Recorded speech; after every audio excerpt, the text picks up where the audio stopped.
Olá, estudantes Soult, salve, salve, simpatia, vamos para mais uma de filosofia, eu sou o professor Bruno e vamos juntos com a Mary Wollstonecraft e o feminismo, ela que é uma importante filósofa do período iluminista. Conhece? Vamos juntos. Então olha só, esta aqui é a Mary, sim, permita-me aqui falar muito mais em Mary do que Wollstonecraft. Certo? Então a Mary, ela é uma londrina e ela é considerada uma das precursoras feministas, justamente porque os seus escritos buscam examinar e investigar as origens da negação da liberdade feminina. Por que as mulheres não têm direitos? E ela vai justamente escrever sua obra pautada nisso, né? Ela é uma ativista, ela é uma entusiasta da educação, ela vai ser tutora, vai escrever sobre educação, ela é uma escritora profícua, escreve bastante, é uma tradutora, então é uma personagem bem marcante nesse contexto, né, do final da segunda metade do século XVIII na Inglaterra, tá? A sua obra mais conhecida é a Reivindicação dos Direitos das Mulheres.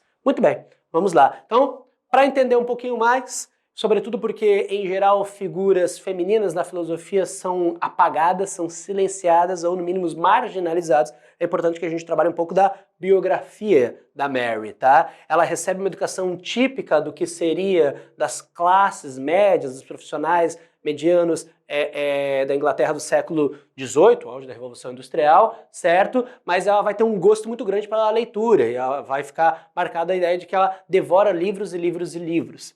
E aí, pautada no Locke, um outro importante filósofo britânico do século anterior, ela diz, vou assumir o controle da minha vida, vou buscar o conhecimento, vou me livrar dos tipos de opressão, vou buscar o meu lugar ao sol por mim mesmo, né? Ela tem clara compreensão de como as mulheres estão amarradas em arranjos sociais, em expectativas sociais que as pressionam justamente a abandonar a busca por conhecimento, mesmo que se interessem, mas se dedicar apenas aos cuidados, certo? E a Mary vai justamente bater de frente com isso, né? Ela vai trabalhar como governanta, ela vai chegar a abrir uma escola com irmãs e com uma grande amiga. A escola vai acabar, né?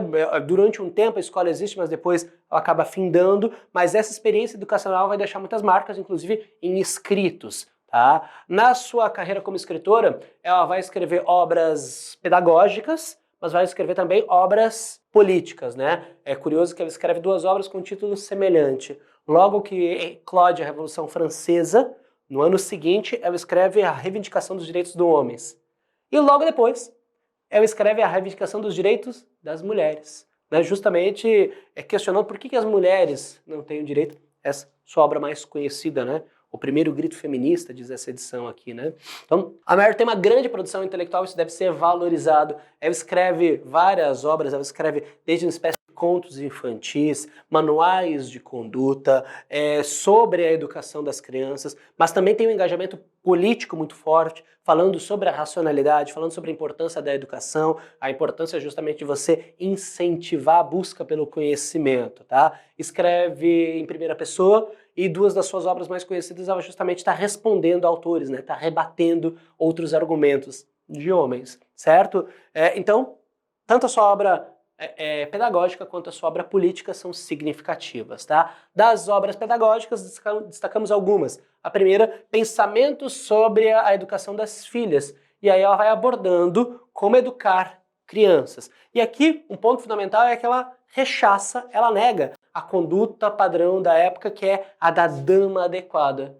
E ela diz, não, dá para cuidados, né? Dá para ter cuidados, ou seja, ensinar as mulheres que devam se preocupar com cuidar dos filhos, por exemplo, mas também, ao mesmo tempo, simultaneamente, as mulheres podem buscar o seu desenvolvimento intelectual. Então, ensinemos a ambas as coisas, é a proposta dela. Um outro livro pedagógico é Histórias Originais da Vida Real, e aqui é feito para crianças. E aí tem duas personagens, a Mary e a Caroline, né, possivelmente inspirado numa grande amiga dela, e aí as crianças aprendem, né, lições, vamos ter mais paciência, lições de moral, é infantil. E é muito curioso, que é um dos primeiros manuais que não traz limitações por gênero. Então homens não devem cozinhar, homens não devem cuidar de crianças, mulheres não devem lutar. Ela não faz essa restrição justamente por masculino ou feminino, é bem mais amplo, tá? E foi, inclusive, muito conhecido como um manual como uma, não, perdão, né? Como uma história infantil para a educação das crianças. Ainda, ela escreve uma obra ficcional, Mary, o nome dela, né? Mas uma ficção. É uma obra semi-biográfica, tá? Então uma mulher que luta, que desafia as normas sociais, que busca o seu lugar ao sol, que resiste ao casamento compulsório, casamento obrigado, casamento arranjado pela família, que vai buscar alternativas, no entanto, ela acaba se casando e dependendo do marido. O que vai frustrar ela, né? Ela gostaria de um mundo com plenas possibilidades para as mulheres, mas ela acaba se casando e dependendo. Aqui talvez tenha alguma relação com a própria biografia, talvez não, né? Certamente tem uma relação com a própria biografia da Mary, que ela tem um relacionamento que não funciona, que não dá bem, e depois ela acaba se casando com um teórico anarquista, William, com o qual inclusive ela tem uma filha, só que a Mary vai morrer justamente no nascimento, no parto dessa menina, né? Morre de forma precoce. Bom, a obra política, essa muitas vezes mais conhecida ainda, a primeira grande obra política dela é a reivindicação dos direitos dos homens. Como já apontado, de imediato, de bate-pronto, a Revolução Francesa, mas respondendo ao Edmund Burke, que escreveu Reflexões sobre a Revolução Francesa. Uma das características apontadas pelos biógrafos da Mary é que justamente ela escrevia as coisas de sopro, né? Ou seja, né, de uma forma muito imediata. Então essa obra teria levado menos de um mês para ela produzir. Então ela está acompanhando a Revolução Francesa, lê a obra do Burke e já responde ali na lata para ele, né? E a grande crítica que ela faz é a retórica ornamentada do Burke. Então diz que o Burke está cheio de floreios, apelos às emoções, das lutas e do espírito humano. Ela diz, não, para, racionalidade. O que a gente tem que argumentar aqui é a razão. Ah, sim, as emoções são importantes, mas aqui nós estamos falando de intelecto. Então a explicação deve ser racional. Sr. Burke, lembre-se, inclusive, que a escravidão já foi considerada correta. Mas racionalmente, não tem como defender a escravidão. Então, a Mary está aqui trabalhando com outro tema que é bem polêmico na época, que é sobre a abolição da escravatura. Tá?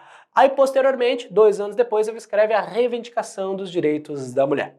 Essa obra é a mais influente dela, né? E aí justamente ela fala sobre a importância da educação igualitária para homens e mulheres, a fim que ambos possam alcançar as virtudes do conhecimento e contribuir para o próprio desenvolvimento da sociedade. Isso é melhor não só para os indivíduos, mas para a sociedade como um todo. Nessa obra, né, ela vai enfatizar que o casamento deve ser uma escolha das pessoas, baseado num bom convívio, na amizade, na fraternidade, e que deve sempre respeitar a autonomia feminina. As mulheres devem ter autonomia plena, certo? Com isso, elas vão ajudar ainda mais a sociedade. A ideia é essa, né? Todos se beneficiam da autonomia feminina. Diz um trecho: para fazer com que a humanidade seja mais virtuosa e, claro, mais feliz, ambos os sexos devem agir de acordo com os mesmos princípios. Mas como isso pode ser esperado, quando apenas a um deles se permite enxergar a razoabilidade desses princípios? Para fazer com que o pacto social seja verdadeiramente equitativo e a fim de difundir esses princípios esclarecedores, os únicos capazes de melhorar o destino do homem deve-se permitir às mulheres que lancem os alicerces de sua virtude no conhecimento, que é muito pouco possível, a não ser que sejam educadas com as mesmas atividades que os homens. Então veja, ela está defendendo que para a humanidade melhorar, nós precisamos ter cada vez mais acesso ao conhecimento, maior difusão. Para isso, as mulheres devem receber a mesma educação dos homens. É isso que ela está pedindo. Com essa obra, ela acaba inclusive sendo banida dos círculos literários britânicos. Tá? Então ela vai sofrer uma exclusão. Até então ela, ok, que legal, tá escrevendo, mas como ela bate pela educação feminina, ela passa a sofrer um processo de exclusão, né? Por isso, é muito comum que quando se fala em filósofos iluministas, lembre-se de franceses, britânicos, mas não se lembre da Mary, importantíssima. Nessa obra, especificamente, ela está contrapondo a posição do Rousseau, um grande iluminista francês. Ele tem um livro chamado Emílio, ou da Educação, e lá o Rousseau diz, não, mas as mulheres elas são limitadas, né? As mulheres elas não têm capacidade de abstração, elas pegam a coisa só ao pé da letra, tá? E a Mary vai bater no Rousseau dizendo, não, Rousseau, te liga, você está perpetuando um sistema de exclusão da educação das mulheres. Tá? Isso atrasa o desenvolvimento das mulheres, mas da própria sociedade. Você tem essa visão das mulheres porque as mulheres não foi permitido o acesso à informação, o acesso à busca pelo conhecimento, o desenvolvimento do seu intelecto. Então, é por isso que se você observar alguns exemplos, você vai ver algumas pessoas incapazes de abstrair, de generalizar, de fazer. Então, esses trabalhos que são associados ao intelecto, porque as mulheres não têm oportunidade de estudo. Enfim, por isso, fundamental que nós tenhamos acesso à educação feminina. Esse é o ponto nevrálgico do pensamento da Mary, né? Uma sociedade que tenha mais equidade entre homens e mulheres passa, primeiramente, pelo acesso à educação das mulheres. Isso é fundamental. Importante ressaltar que essas expectativas sociais injustas sobre homens e mulheres, né? Essas expectativas sociais injustas, elas diferenciam homens e mulheres, prejudicam as mulheres. Então as mulheres não têm capacidade porque não receberam oportunidades para qual. Então é necessário a educação. Mas ela ressalta ainda que isso vai ser fundamental para o desenvolvimento da sociedade. Então, um ponto, né, de resumo aqui, homens e mulheres têm a mesma capacidade de adquirir conhecimentos. O que nós temos de desigual é o acesso à educação de ambos. Então é fundamental que tenhamos o mesmo acesso à educação para que ambos possam produzir. Essa é a luta da Mary Wollstonecraft. Bem, né, a vida e a obra, então, se entrelaçam. Ela, né, é um exemplo na vida dela, na luta pelo acesso à educação, inclusive fazendo a sua escola, fazendo seus escritos, defendendo, sofrendo processos de exclusão, um amor profundo pela liberdade. Infelizmente, ela foi marginalizada, silenciada, certo? No século XIX, o nome dela não aparece de forma ampla, é sobretudo no início do século XX que vai ter esse redescobrimento da Mary Wollstonecraft, hoje sim pautada, né, como uma precursora dessa luta pela equidade de homens e mulheres. Terminamos com uma belíssima escultura que foi feita onde ela tinha a escola dela, lá em Londres, e um trecho. É assim, por exemplo, que a demanda por educação tem por objetivo exclusivo permitir o livre desenvolvimento da mulher como ser racional, fortalecendo a virtude por meio do exercício da razão e tornando-a plenamente independente. Certo? Essa foi a Mary Wollstonecraft e o feminismo. Bons estudos, até a próxima!